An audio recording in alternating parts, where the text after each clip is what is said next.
안녕하세요, 헬레네입니다. 오늘 함께 이야기를 나눌 책은 롤프 도벨리의 불행 피하기 기술입니다.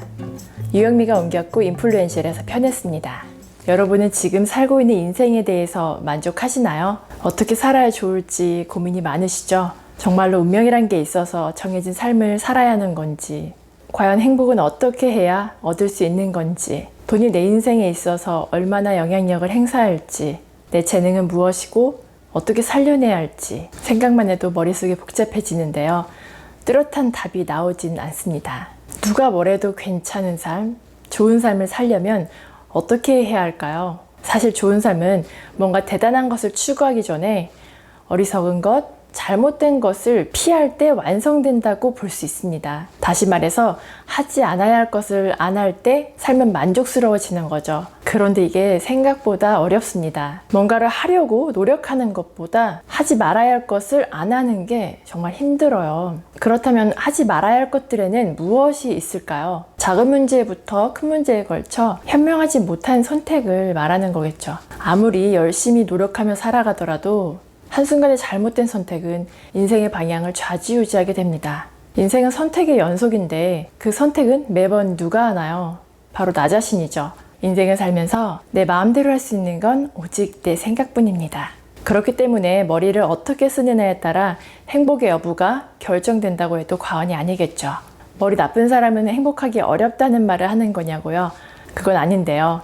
사실 계속해서 현명하지 못한 선택을 하다 보면 괴로운 일이 많아지겠죠. 똑똑한 사람이라고 무조건 좋은 삶을 사는 것도 아닙니다. 하루가 다르게 발전하는 세상을 이해하기에는 우리의 뇌가 그 속도를 따라잡기 어렵기 때문입니다. 우리의 뇌는 과거에 살던 사람들의 뇌와 크게 달라지지 않았거든요. 그래서 우리는 책을 읽거나 강연을 들으면서 지혜를 넓혀가려고 노력하죠. 이 책에는 우리가 매번 빠지는 인생의 오류들을 잘 피해가는 방법을 알려주는 생각의 도구들이 있습니다. 이런 도구들이 있으면 행복해지기 전에 일단 불행부터 피할 수 있겠죠. 이 책의 저자 롤프 도벨리는 이 정신적 도구가 전문 지식, 돈, 인간관계, 재능, 지능보다 더 중요하다고 강조합니다. 생각의 도구는 세상을 좀 더 객관적으로 바라볼 수 있게 해주고 이성적으로 행동하도록 도와줍니다. 이런 생각의 도구들을 연습하고 활용하면 두뇌의 구조가 변화하고 개선될 수 있습니다. 그냥 직관에 의존할 때보다는 더 현명한 결정을 내릴 수 있을 거예요. 이 책에 소개된 52가지의 기술은 어떻게 만들어졌을까요? 크게 3가지를 근거로 만들어졌는데요. 첫 번째는 40여 년간의 심리 연구를 바탕으로 만들어졌습니다. 생리심리학, 사회심리학, 행동경제학, 임상심리학, 인지행동치료가 여기에 해당됩니다. 두 번째는 고대 그리스로부터 시작됐던 스토아 철학의 근거를 두고 있습니다.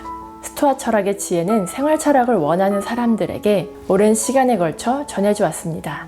마지막으로 오랜 전통의 투자 관련 경구들이 인용되었는데요. 성공한 투자가 하면 누가 떠오르세요? 워런 버핏이 있습니다. 그리고 그의 오랜 동업자인 찰리 먼거가 있습니다. 이 두 사람은 세계에서 가장 성공한 투자가이자 사상가입니다. 그들에게서 우리가 배울 수 있는 게 투자 방법뿐일까요? 투자가는 불투명한 세계를 꿰뚫어보는 통찰력을 가진 사람들입니다. 이들의 철학을 통해 우리는 미래를 신빙성 있게 예측하고 충동적인 결정을 막을 수 있는 지혜를 배울 수 있습니다. 52가지의 생각 도구가 뭔지 궁금하시죠? 다 말씀드리고 싶지만 책을 직접 읽으시면서 생각하시는 게 더 도움이 될 것 같아서 3가지를 다뤄볼까 합니다. 심리 계좌라고 들어보셨나요? 만약 여러분이 가난한 지역을 여행하다가 지갑을 잃어버렸다고 가정해 볼게요. 지갑을 찾았는데 현금이 하나도 남아있지 않았다면 이 돈을 도난당했다고 하시겠어요? 아니면 어려운 사람들에게 기부했다고 생각하시겠어요? 도둑 맞았다고 해봐야 변할 것은 하나도 없습니다. 여기에 심리 계좌라는 트릭을 사용하게 되면 기분이 달라지게 됩니다. 일어난 일을 어떻게 해석할 것인가는 바로 나 자신에게 달려있는 거죠. 비슷한 예로 주차 위반 과태료를 물어야 할 때 짜증을 내기보다는 사회를 위해 좋은 일에 쓴다는 생각을 하는 게 더 정신 건강에 좋은 거죠. 어차피 범칙금은 내야 하는 거니까요. 또 다른 예를 들어볼까요? 길에서 10,000원짜리 돈을 주었다고 해볼게요. 이 돈은 일해서 번 10,000원보다 더 쉽게 써버릴 거예요. 반대로 커피를 마시고 싶은데 커피 한 잔에 10,000원이라고 했을 때, 그렇다면 내가 10,000원 이상의 돈을 벌어야지만 그 커피값을 지불할 수 있다고 생각하면 소비를 절제할 수 있겠죠. 이런 방식으로 심리계좌는 돈이나 시간의 손실을 새롭게 해석할 수 있습니다. 여러분은 누군가에게 부탁을 받았을 때 어떻게 반응하시나요? 승낙하는 경우가 많나요? 아니면 거절하는 경우가 많나요? 보통 부탁을 들어주는 경우가 더 많죠. 그런데 일단 하겠다고는 했는데 나중에 후회하거나 난감해지는 일도 자주 발생합니다. 부탁을 들어줘야 하는 이유가 있나요? 내가 상대방의 부탁을 들어줘야 다음에 그 사람도 내 부탁을 들어줄 수 있다고 생각하기 때문일까요? 실제로 동물의 세계에서도 이런 태도를 발견할 수 있는데요. 침팬지가 자신의 먹이를 다른 침팬지에게 나누는 이유는 나중에 자신이 먹이가 없을 때 그 침팬지가 자신에게 먹이를 줄 거라 믿기 때문이에요. 우리 인간에게도 이런 상호주의적 본능이 존재합니다. 누군가 내게 호의를 베풀면 나도 상대방의 부탁을 들어줘 호의를 베풀어야 할 의무감을 갖게 되는 거죠. 그래서 부탁을 요청받았을 때 선뜻 응하는 거예요. 그런데 금방 들어줄 수 있는 부탁이 있는 반면 어떤 부탁은 시간과 노력이 꽤 많이 소요되는 부탁도 있습니다. 그럴 때는 내가 이걸 왜 해준다고 했지? 하며 후회하게 되죠. 이런 오류를 줄이기 위해 찰리 먼거의 5초 생각하고 거절하기를 적용하는 건 어떨까요? 먼거는 탁월한 것을 발견하기는 쉽지 않다. 그러므로 90%의 경우는 거절해도 그리 손해볼 일은 없을 것이다 라고 말했는데요.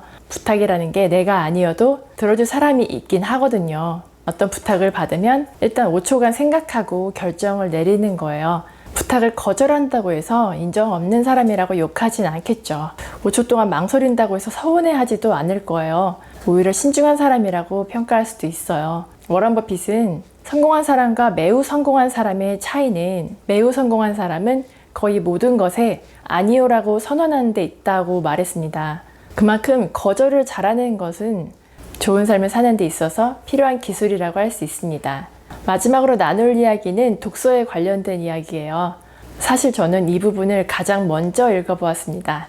저는 책을 읽기 전에 목차를 먼저 훑어보는데요. 두뇌에 흔적을 남기는 독서법이라는 소제목이 눈에 들어왔기 때문입니다. 지혜로운 사람이 되려고 책을 열심히 읽었는데 머릿속에 남는 게 없다면 의미가 없겠죠. 애써서 읽은 독서의 내용이 사라지는 이유는 뭘까요? 그건 선별하지 않고 대충 읽기 때문입니다. 보통 독서를 하려면 책을 많이 읽는 다독을 강조하는데요. 저자는 굉장히 신선한 방법을 제안합니다. 내게 주어진 독서 카드가 있는데 그것은 매우 한정되어 있습니다. 예를 들어서 10년 동안 100권만 읽기로 작정을 하는 거예요.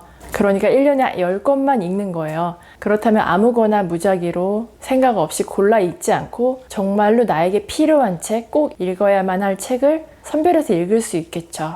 그렇게 고른 책 중에 좋은 책은 연속으로 2번 이상 읽는 거예요. 저자는 같은 책을 3번 읽는 경우도 있다고 해요. 이게 무슨 원리냐면 우리가 좋은 노래를 들었을 때 반복해서 듣는 것과 같은 거예요. 그리고 외국어를 공부할 때도 중요한 문장은 계속 반복해서 읽고 듣고 쓰죠. 그와 마찬가지로 책에 있는 중요한 내용을 반복해서 읽다 보면 기억에 오래 남게 된다고 합니다. 이 책 불행 피하기 기술도 2번 이상 읽어도 좋은 책이라고 말씀드릴 수 있겠습니다. 오늘도 끝까지 함께 해주셔서 감사드리고요. 구독과 좋아요, 댓글은 큰 힘이 되니 꼭 기억해 주세요. 즐거운 하루 보내시고요. 다음에 또 만날게요.